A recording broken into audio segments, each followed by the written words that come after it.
My name is Dick Lockhart. We are at my townhome at 1176 South Plymouth Court up on the roof here in the city of Chicago.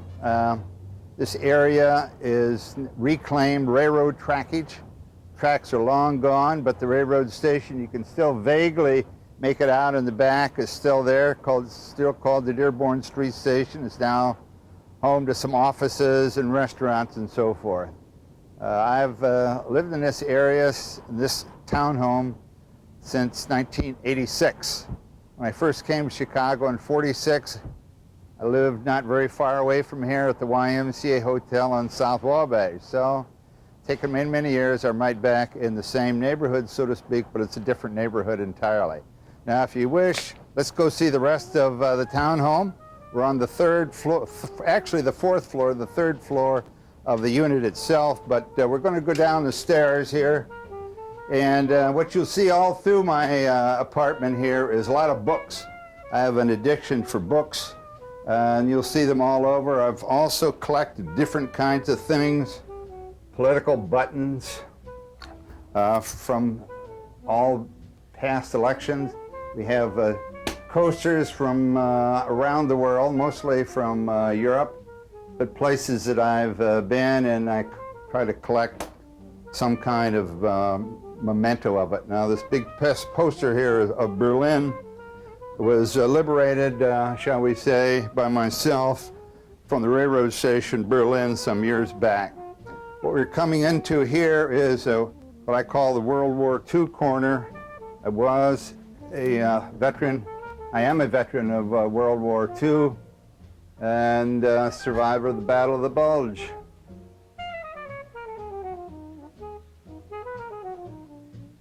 Now we can go in here. This is what I call the library. It's obviously for all the books that are stacked here and there. And they're mostly all nonfiction, and almost all of them I have read. Keep magazines here as well for certain ones, and that's where I spend a lot of my time. We're in the hallway now of the second floor, and like I said, I've been collecting things in my travels the last 20-some years, and the first one just happens to be Devil's Island, the famous French penal facility in French Guiana in South America. This here is a hinge from one of the cells that I found there. It is all overgrown. And this is the famous island where Dreyfus was incarcerated for almost 5 years. These here are basically tickets to museums, and a lot of them in Greece, Italy, and they're just the way I kind of maintain a memory of you, as you might say, for the places that I've been to before. So what we have is, like I say, a melange of different kinds of things. The rifle, by the way, is a rifle. It's a Springfield 03 used in World War I, and in my basic training back in 1943, it was also used in the early part of World War II in the Philippines. The other things you see here in this hallway, like I say, are cards, pictures, tickets from different places: Turkey, Greece, Slovenia, Italy, France, and I've run out of basically wall space. That's my problem now, so anything I do accumulate has to be small. Now, the last picture here is Petra, the famous hidden city in Jordan that you reach by going through a very narrow defile there, and then you get through there and you see this building here. It's called the Treasury Building. There's no money in it, however.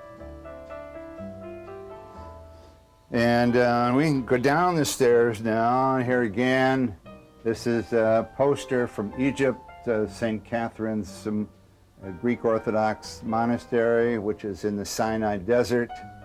I was there some years back in the very heavy heat of August, I got to it, but the monks decided to close it for the rest of the day, so I never got in it. Time will tell whether I'm able to make an opportunity again. So here again, the wall space is pretty much filled with the pictures of one thing and another. We do have a working fireplace here, but today it's about 90, so we're not going to be able to use the fireplace today.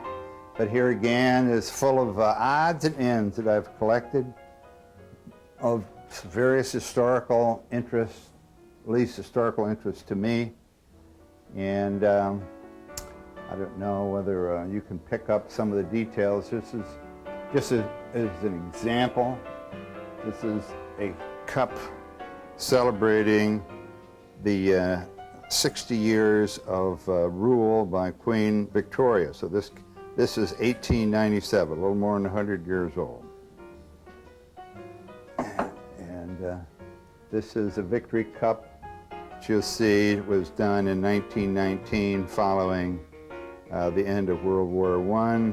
All the flags of the Allied nation, and the lady is holding up the peace sign, because peace did not follow, as we know. We have a famous clan map of Scotland. The Lockharts are all Scottish, and if you look carefully, if I can point it out, this is the Lockhart clan area, the map of Scotland. One of these days, I'll get there.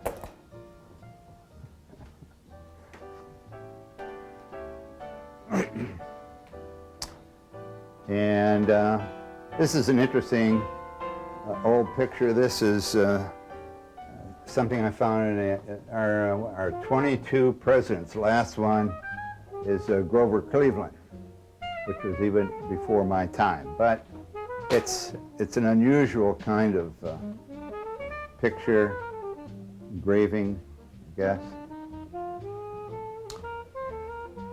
And in the kitchen, of course, we use up all the wall space here as well, with one thing and another. Now, I do have a large picture over here. It's the Queen Elizabeth, which I took to Europe back in 1944. This is it as it was as a luxury liner.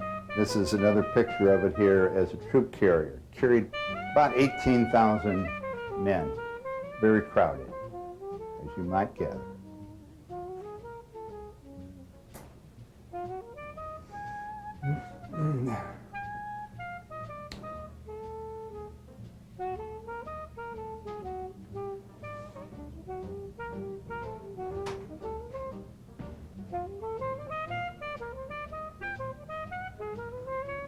You see here on the table, I'm a stamp collector. I've collected stamps ever since I was 8 years old. So I've been collecting stamps for 70 years. And I have about 60,000 of them now. So it's something I work at once in a while, and then I put it aside for several months. But what else is we have here now? I don't know whether this might be of interest here. This is a montage of pictures that were taken back in 1998 for the, we had a party celebrating 40 years of my business, Social Engineering Associate. So we had any number of people, friends, clients, relatives, etc. We had former Governor Stratton came, Secretary of State Jesse White came. So we had any number of people, some of them I hadn't seen for quite a while. And if we can hang on for a few more years, maybe we'll have a 50th anniversary party as well.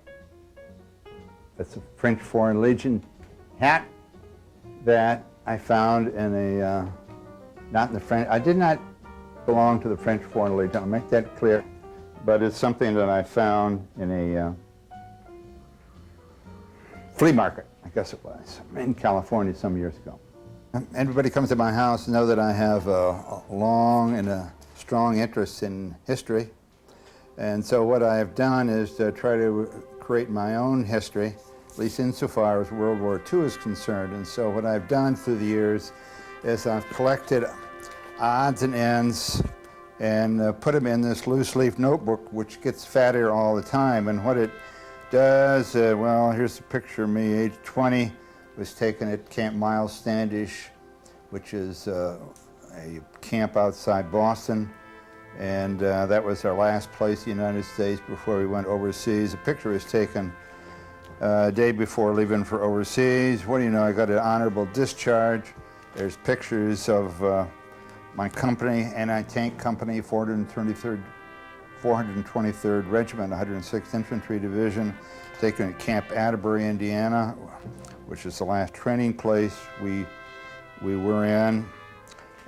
Here's a letter, a telegram from the War Department to my mother telling her that I'm missing in action, and they'll let her know. Here's a letter that I wrote back home when I was in Germany, first area. It looks like in early November. There's a certificate saying I've been awarded the Bronze Star. There's the discharge. These are, I went over on the Queen Elizabeth, which was the largest ship afloat, and so there was 18,000 men on that ship.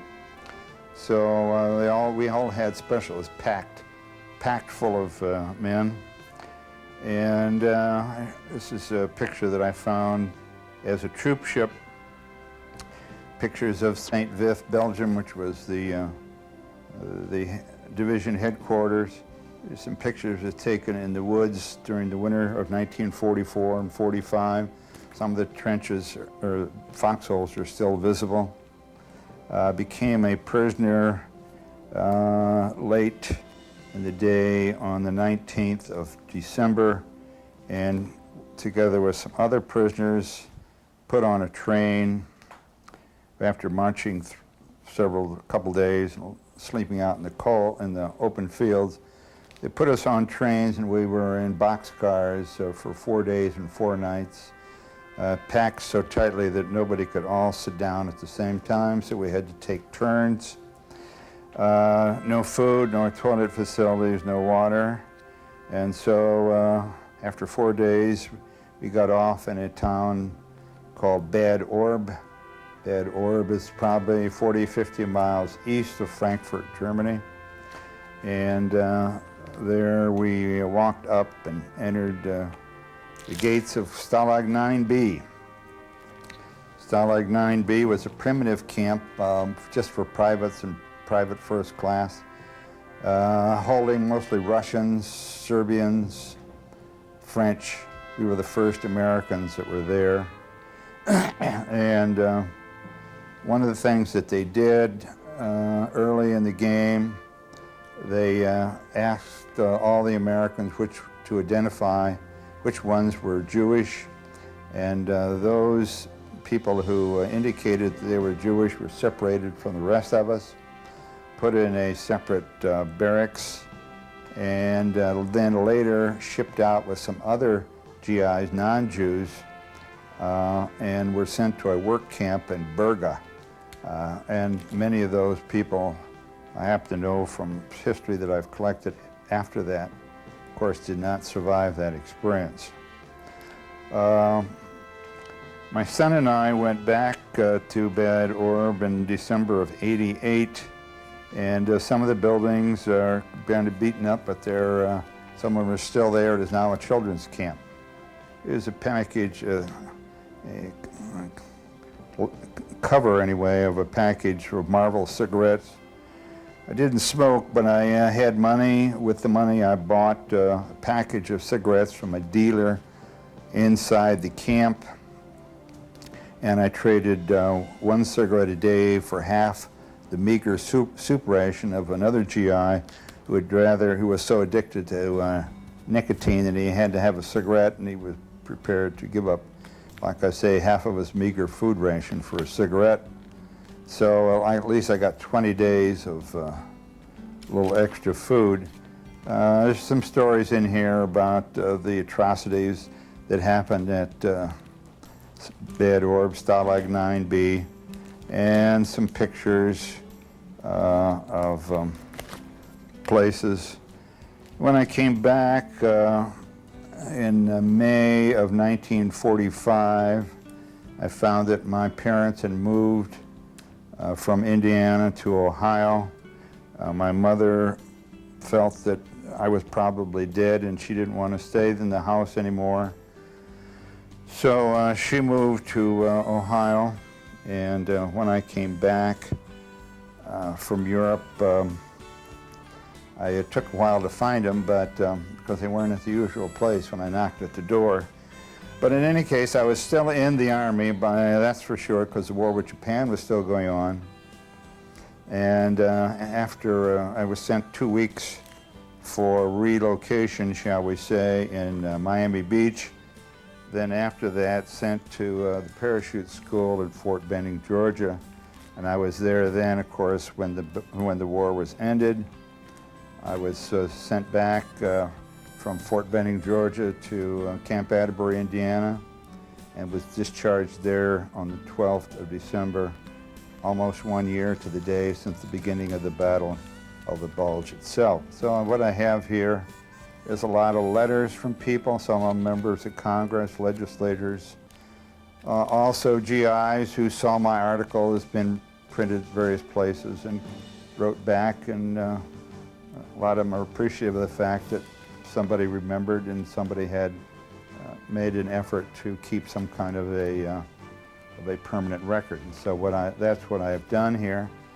It just so happens that this notebook of mine was taken by the Allen County Public Library in Fort Wayne, Indiana, and they converted it into a bound book, and which is very nice. I have one copy, and another copy is at the library in Fort Wayne. This is a project that they decided to take on, just a matter of trying to maintain a permanent record of some of the GI's experiences during World War II. Okay, well, I hope you've all enjoyed the experience of seeing what Lockhart's house looks like, a little bit of the history of Once Upon a Time, and I'm glad that we got some kind of a record now that people can see long after Dick Lockhart is gone. How's that?